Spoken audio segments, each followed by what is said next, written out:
Iniciaremos o segundo bloco do meu desafio ao Dr. Paulo Camis, que é professor de Clínica Geral no Hospital das Clínicas da Faculdade de Medicina da Universidade de São Paulo, além de ser membro do corpo clínico dos renomados hospitais Sírio-Libanês e Albert Einstein. Como disse anteriormente, este combate será uma guerra de palavras, com cortesia e respeito. O nosso combate já teve um bloco, e o segundo começará agora neste nosso encontro na Vida Kung Fu.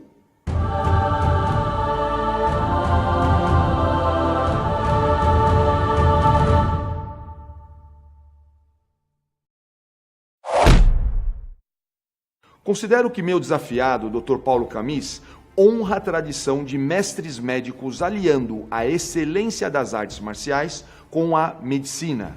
Dr. Leung Jan, o sexto patriarca da nossa linhagem de Wing Chun, iniciou essa tradição. É importante ressaltar que o Dr. Paulo iniciou sua jornada no Kung Fu aos 14 anos de idade.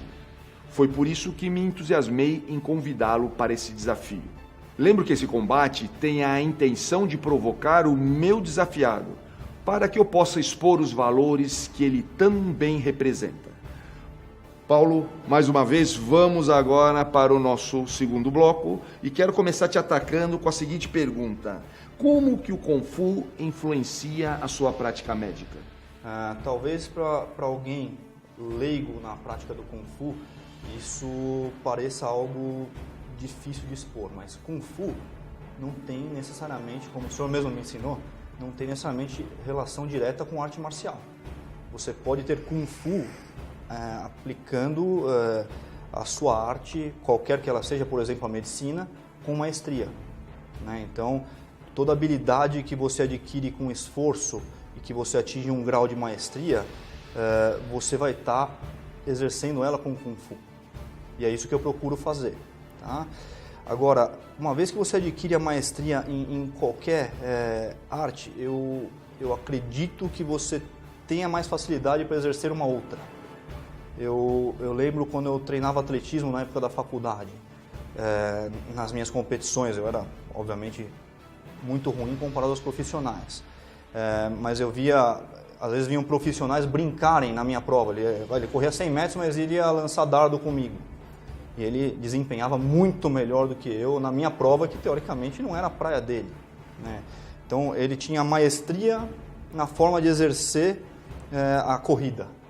E ele, com aquela cabeça dele, com aquele físico dele, ele conseguia exercer outra arte muito melhor do que eu, né? Então eu via claramente isso. Eu posso citar vários exemplos aqui, né, de praticantes, por exemplo. Eu gosto muito de citar o exemplo do Marcos, goleiro de futebol.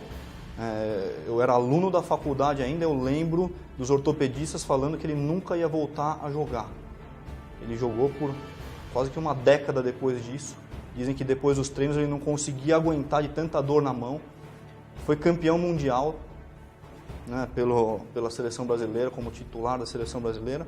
E ele administrava aquela dor dele porque ele compensava, porque ele tinha muito Kung Fu. Tá? Então, a partir do momento que você desenvolve um nível de maestria em alguma arte, e eu considero a prática da medicina uma verdadeira arte hoje em dia, e talvez sempre, né, até exaltando aí um pouquinho da prática que fez o meu tetravô Kung Fu Leung Jan, eu considero que você possa aplicar o Kung Fu em tudo. E você consegue ver o Kung Fu em tudo, até na maneira como você fala. Então eu gostaria de perguntar para o meu Sifu também, como que o senhor vê o Kung Fu se manifestando, não no nosso dia a dia, na nossa prática aqui, mas na sua vida pessoal, com a sua esposa, com seus filhos, com os namorados dos seus filhos, com os seus pais. Como é que o senhor vê a manifestação do Kung Fu entre o senhor e na sua prática na vida pessoal?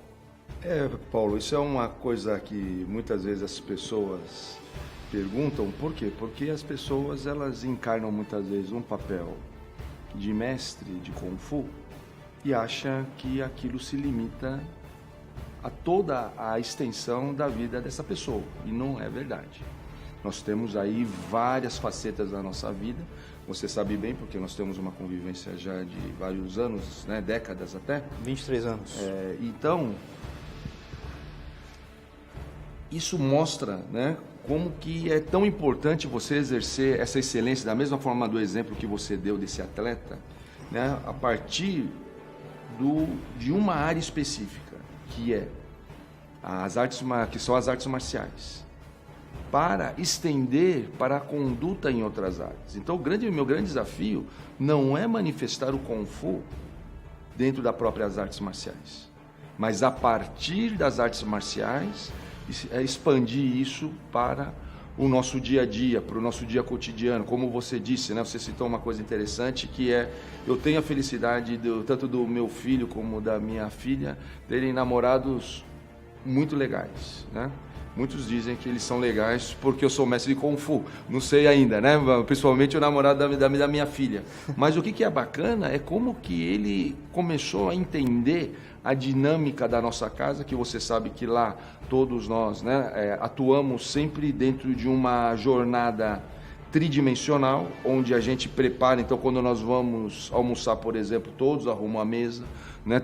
Por exemplo, se, né, a sua Simoa, a minha esposa, está cozinhando, né? Depois todos nós ajudamos a lavar o prato, cuidar das coisas, né? Cuidar do lixo, cuidar de retirar a mesa, cuidar de guardar, e ele entrou muito tranquilo nesse clima. Então eu acho muito bacana como que o Kung Fu, a partir de uma experiência pessoal, que foi a minha, né, ele pôde ser manifestado, estendido para todas essas pessoas, né? E o que me lembra uma coisa bem interessante, Paulo, que eu estava lendo num tratado muito antigo chinês, que falava que o grande médico, ele não cura, porque ele ensina seus pacientes a se prevenir das doenças, né? Então eu queria te perguntar, como é que funciona essa extensão do Kung Fu que você tem desenvolvido desde os seus 14 anos de idade, né, para com os seus pacientes? Então, primeiro, eu não consigo mais separar a minha prática médica do Kung Fu. Para mim, tudo que eu faço, eu coloco Kung Fu em todos os atos, tá?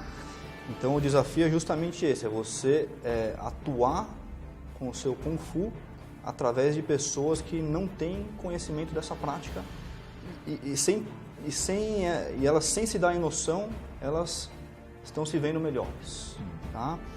Então, eu como médico, eu digo que eu enxergo tendências. Então, eu tenho o objetivo, antes de mais nada, de prevenir problemas. Então, eu vejo, isso daqui hoje pode ser um probleminha, mas daqui a 5, 10, 20, 40 anos vai ser um problemão. Vamos atuar agora? Vamos ver a tendência? É claro que a gente não tem cura para tudo, nem prevenção para tudo. Mas se a gente consegue enxergar esses microproblemas, na fase que eles ainda são micro, eu consigo passar esses valores para os pacientes e eles conseguem tomar atitude por si só, muitas vezes sem a ajuda de medicamentos. Então, essa é uma das maneiras que eu posso citar aqui. Muito bom. Como você pode ver, o desafio está mais que interessante, onde através do respeito à diversidade cultural, podemos transformar este processo em vantagem estratégica. Assim eu encerro o segundo bloco, saudando mais uma vez o meu oponente, Dr. Paulo Camis, e convidando você para o terceiro e último bloco do meu desafio. Mas insisto em lembrar para você que ele não precisa acabar aqui. Continue participando do nosso combate, enviando perguntas e comentários. Até lá!